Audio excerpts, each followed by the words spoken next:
Hello everyone and welcome back to another AFK journey video. In this video we are on the whale account. We're going to be doing the whale supreme arena defenses I'm planning to run for this week.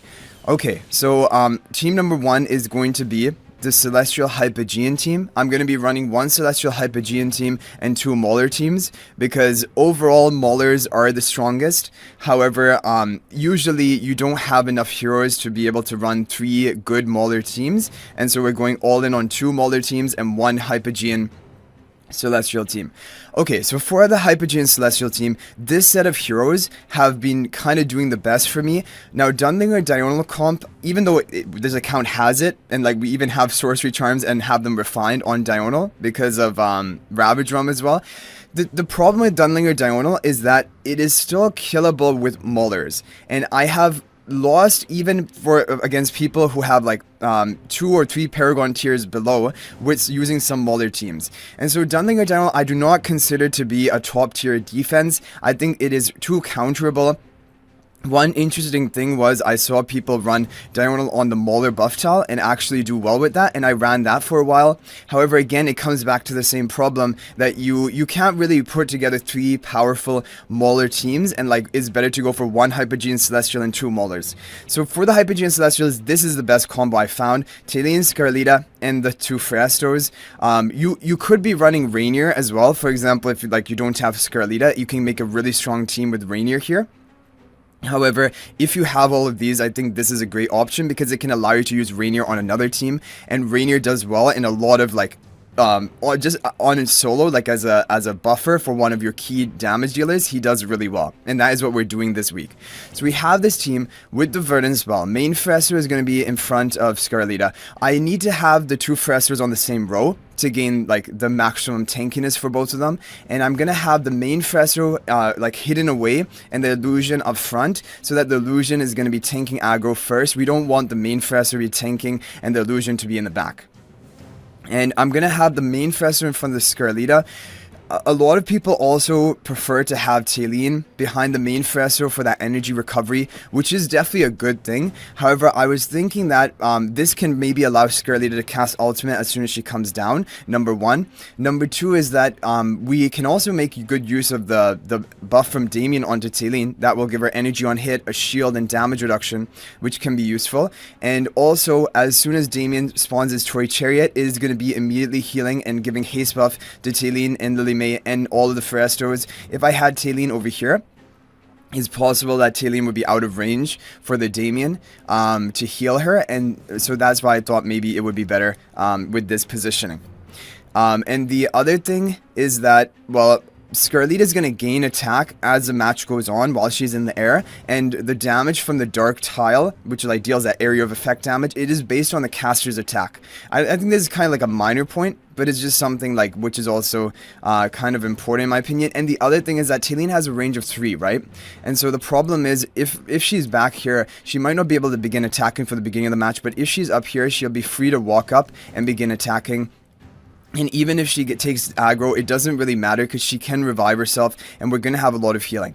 Now, I'm going to have Lily May on the light buff tile for a couple of reasons. First of all, it will allow her to get the damage reduction buff from Freasto, which is useful. Number 2, it will allow Damien to heal and give her haste buff pretty early on in the fight. And then number 3 is the true damage, which is dealt from the light buff tile prime carrier. It's again based on the caster's attack, and Lily May is going to gain and ramp up to the highest attack of any hero on the team. And so having her on the light buff tile will give the most like true damage nuking from the light buff tile like of any hero. And Damien is going to provide the haste buff that's going to give Lily May a growth stack.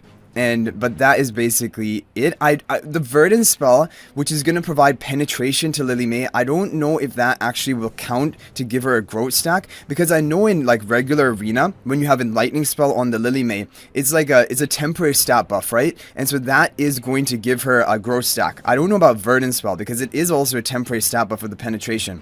Either way, the Verdant spell going to give penetration to Lily May, going to give energy recovery to Taline, going to give damage reduction to Freasto, going to give haste to Damien. It's useful in every way. I love Verdant spell with this team. Tide Call spell is a thing you can consider, but Verdant spell I think is better. So this is basically it. These were the heroes I wanted to run. I just wanted to figure out what is the optimal like positioning of all of them, and I'm pretty happy with what we've come up with. And also because like Scarly is going up in the air, Freya's is going to walk over here. Damien is like in a perfect position to heal everyone. If I had, for example, like I said, Taylene over there, then Damien might not be able to reach his healing to Taylene. But anyway, this is a team I'm happy with. I think it should do really well, and it is really deadly. Like, I mean, people are going to try to bring Maulers here, but who are they going to kill? Like, Scarly is in the air, Lily Mays and Brainstorm Ballet, Taylene, okay, good luck if you kill her, she's just coming right back, and then Damien can respawn himself. Okay, so team number 2. Of course, I have to run the Hugin. Like, the crazy thing is, Hugin has been one of my favorite heroes to run on this whale account. However, on like my regular account, if I built up Hugin, I probably wouldn't be using him that much, because I think the crazy thing about Hugin is when you have Hugin buffing up Odie, like behind him, here it is again a great map for it, because Odie can be on this buff tile to gain even more bonus like attack speed, and then Harak can get like easy kills. So I love Hugin buffing Odie with Harak on the buff tile to get easy kills. That is basically my whole team comp, with also Valor Shield, because that is going to protect the Hugin. It gives him the shield, it gives him the massive defenses, so that even though like generally speaking Hugin is a squishy hero, he's easy to kill, but Valor Shield gives him the tankiness he needs to actually survive and then even begin casting his shields. So this team is crazy. Like, when you look at this team, I am just intimidated looking at it, because like, how are you going to deal with the Odie? How are you going to deal with the Harak? And it's going to move so fast. Within just a matter of seconds, your heroes are already going to be almost dead because of the Odie. Like, Odie is ramped up to his maximum potential here. He has the attack buff from the mythic quality bonus of the Hugin charms. He has the bonus from the mechanized bond attack buff. He has attack speed from this tile. Like, he's going crazy. And of course, he also has his Gale charms, right? Yeah, Gale charms. Okay, and then Harak is just going to get easy food. So, yeah, we're running Mikola because Shakira, technically speaking, would be better than Mikola, but then you're weakening your other team, because it's better to run Shakira on the other team. This team doesn't need Shakira. Like, Harak, Odie, and then the Smokey, this is enough that you're killing everything. And we have 2 heroes already in the Honor Arena, so hopefully we can gain control over that. I don't even know if we are going to get control over that. I don't really care about that much. I think even without control, we're still going to be easily killing the opponent. And Valor Shield spell also benefits the Harak in the back, gives him the shield for tankiness, and gives him the haste buff that will increase his attack speed, skill casting frequency, and that can also allow him to charge up to his ultimate faster. So this team is incredibly deadly, and like yeah, I mean, there's not much more to say about it. Definitely, you could use things like Brutus rather than the Hugin, like, and then no Mikola, and then you could run some other hero like Lily May. Those are like considered like the all-time top 5 heroes for like if you're dueling or if you're running just one overall strong team. However, you're gonna then be able to run those other key heroes in other teams. So I'm running Brutus in my team 3. I'm running Lily May in my team 1, and this is a crazy team. So this is really the reason I like Hugin so much. If Harak didn't exist, I would not really like Hugin that much, because Hugin still is a great buffer for Odie, and so you would think, okay, well, Odie is the reason Hugin is so good. But I think another real key reason is the Harak, because it basically it will set up the kills for Harak so effectively with this comp. I think just if you had Hugin and Odie alone, that is not enough to win the fight, because that is not enough firepower.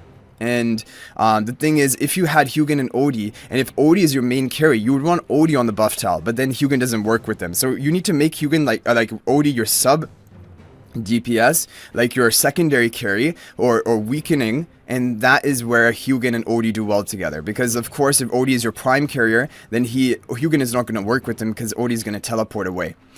Okay, so that is covered. Let's move on. And yeah, we have the Infinite Front Thundering Doom. I'm not too worried about it. We're going to be killing so quickly. And even if it does have like this damage dealt, we have a massive shield onto Hugin that he should be able to take that.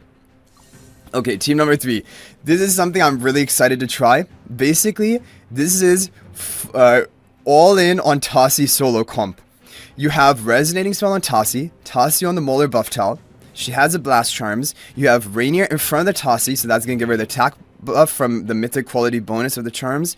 It is also going to give her the damage reduction from the +10 exclusive equipment, and it is also going to give whatever the other attack increase that Rainier provides, I think with his legendary plus ability, to the dynamic balanced ally, 12% attack boost.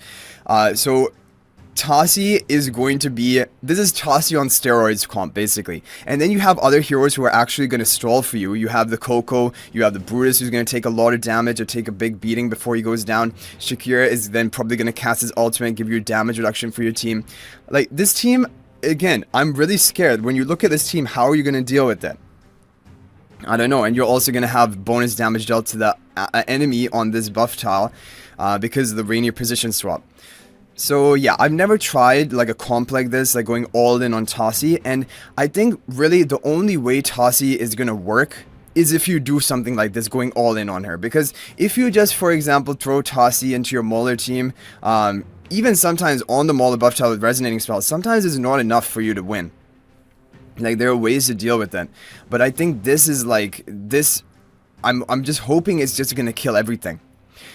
I guess still the issue is if the opponent is not going to be soloable by your Tasi, then they can beat you in the end. But I think they're going to have a difficult time dealing with the Coco, Brutus, and Shakir along the way as well.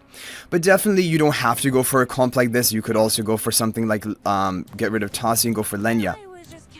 Even running like the front line if you wanted to, although on defense I've talked about why I don't like frontline spell, because you don't have the teleportation priority. You teleport second, and then if the opponent brings Mauler buff tiles, you're not going to be able to even activate your frontline spell. But if you went for a team like this, don't go for resonating spell. It would be better for you to go for Verdant spell or Tide Call spell, depending on what you have available. And then you could have Rainier on the Shakira or Rainier on the Lenya. This is a strong team as well. However, from the experience I have had, like testing on this like high spender account, is that Lenya is not enough.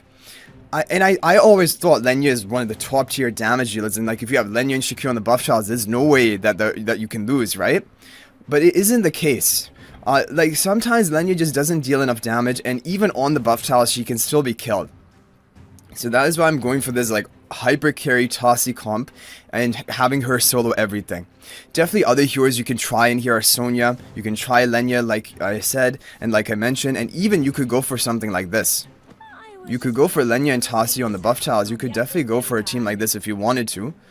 This would also be a good team, but I think that if we're going for Tasi resonating spell on the buff tile, it's better to go all in with making her as powerful as possible. You could also go for Sonya. However, the issue with Sonya, again, the testing problem that I've seen is that it's really difficult to get Sonya to cast her ultimate without dying.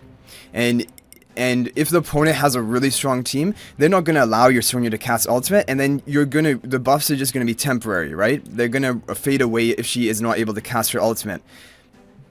That is the problem. So that is basically why I have decided on going for this team. But you could do Thorin. Maybe if you were running Rainier on another team, you could have Thorin in front of like Shakira, Soul Pack Shakira, or even Soul Pack Tasi, up to you. But yeah, I'm excited for this team. Hopefully it does well. You could even run Vala, for example. If you've taken a look at my defenses I'm running on my main account, then I'm using Vala on a Mauler buff tile team with Vala in the back. That is another hero you could try in a team like this, but Lenya would be good, Vala would be good, Tasi, this is what I'm trying and hoping that it will be the best. But let's see what happens. I'll keep you guys updated on it, and you can let me know your thoughts in the comment section down below. But I'll hopefully see you guys in the next video, and until then, everyone, peace out for now, and thank you for watching.